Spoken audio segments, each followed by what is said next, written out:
நிதானம் இழந்தால் என்ன ஆகும் தெரியுமா? ஒரு விறகு வெட்டியின் வாழ்க்கையில் நடந்த மறக்க முடியாத பாடத்தை சொல்கிறேன் கேள் தங்கமே. ஒரு ஊரில் ஒரு விறகு வெட்டி இருந்தான்.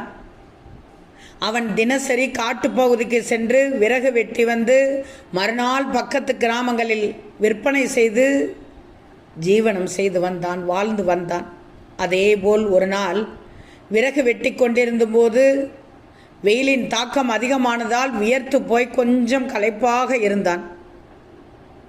பின்னர் அவனது மனைவி கொடுத்தனுப்பிய மதிய உணவை மகன் எடுத்து வந்தான்.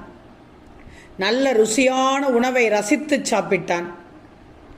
அதன் பிறகு மகனிடம் ஒரு விறகு கட்டையை கொடுத்து, இதை வைத்துக்கொண்டு மரத்தில் அடித்து விளையாடு என சொல்லிக் கொடுத்தான்.